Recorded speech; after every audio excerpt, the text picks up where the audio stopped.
इस पर्व यानी सकट चौथ, जिसे संकट चौथ, तिलकुटा चौथ या माघी चौथ भी कहा जाता है, हिंदू धर्म में एक महत्वपूर्ण व्रत के रूप में मनाया जाता है। इस दिन का विशेष महत्व खासकर माताओं के लिए है, जो अपने बच्चों की लंबी उम्र, सुख समृद्धि और संकटों से मुक्ति के लिए यह व्रत करती है। संकट चौथ 2025 में माघ मास के कृष्ण पक्ष की चतुर्थी तिथि को मनाया जाएगा, जो कि 17 जनवरी 2025 को पड़ रही है। संकट चौथ का महत्व। यह व्रत मुख्य रूप से भगवान गणेश की पूजा के लिए समर्पित है। भगवान गणेश, जिन्हें विघ्नहर्ता और बुद्धि के देवता के रूप में माना जाता है, को इस दिन विशेष रूप से पूजा जाता है। ऐसी मान्यता है कि संकट चौथ के दिन भगवान गणेश अपने भक्तों की सभी परेशानियों और विघ्नों को दूर करते हैं। यह व्रत माताएं अपने बच्चों के कल्याण और उनके जीवन में आने वाली हर विपत्ति को दूर करने के लिए करती है। संकट चौथ व्रत की पूजा विधि। संकट चौथ व्रत को पूर्ण विधि विधान से करना आवश्यक है। व्रत रखने वाली महिलाएं इस दिन सूर्योदय से पहले उठकर स्नान आदि कर व्रत का संकल्प लेती हैं। इसके बाद पूजा की तैयारी करते हैं। पूजा में मुख्य रूप से भगवान गणेश की मूर्ति या तस्वीर का उपयोग किया जाता है। सर्वप्रथम गणेश जी की प्रतिमा को अच्छे से स्वच्छ कर उसे एक साफ स्थान पर स्थापित करते हैं। इसके बाद गणेश जी के समक्ष दीपक जलाए और उन्हें फल, फूल, दुर्वा, लड्डू, तिल और गुड़ का भोग अर्पित करें। गणेश जी के मंत्रों का जाप करें और व्रत का संकल्प लें। चंद्रमा के दर्शन के बाद अर्घ्य दें और चंद्रमा को तिलक करके प्रसाद अर्पित करें।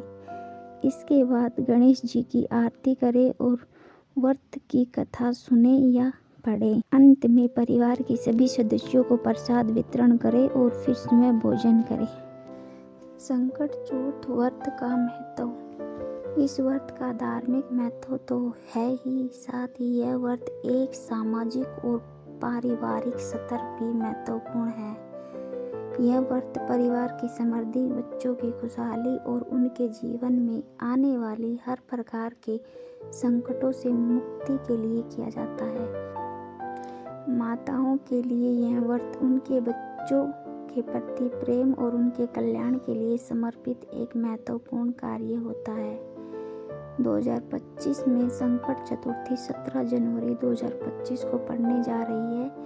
हिंदू पंचांग के अनुसार यह माघ मास के कृष्ण पक्ष की चतुर्थी तिथि को पड़ती है।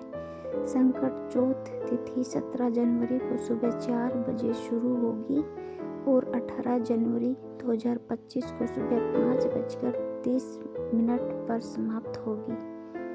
संकट चौथ में विशेष उपाय। संकट चौथ के दिन कुछ विशेष उपाय करने से जीवन में सुख, शांति और समृद्धि आती है। इस दिन तिल और गुड़ का दान करना विशेष रूप से लाभकारी माना जाता है। इससे घर में सुख, शांति और समृद्धि आती है। गणेश जी को दुर्वा घास चढ़ाने से वे शीघ्र प्रसन्न होते हैं और अपने भक्तों की सभी मनोकामनाएं पूर्ण करते हैं। चंद्रमा को अर्घ्य देने से मानसिक शांति मिलती है और जीवन के सभी प्रकार के संकट दूर होते हैं। संकट चौथ के धार्मिक और सांस्कृतिक पहलू। यह संकट चौथ केवल एक धार्मिक व्रत नहीं है, बल्कि यह भारतीय संस्कृति का एक महत्वपूर्ण हिस्सा है। इस व्रत के माध्यम से माता पिता अपने बच्चों के प्रति अपने प्रेम और जिम्मेदारी का प्रदर्शन करते हैं। साथ ही यह व्रत समाज के आपसी मेल जोल और भाईचारे को भी बढ़ावा देता है। इस दिन महिलाओं का एकत्रित होकर पूजा करना, एक दूसरे के साथ अपने अनुभव साझा करना सामाजिक संबंधों को मजबूत बनाता है।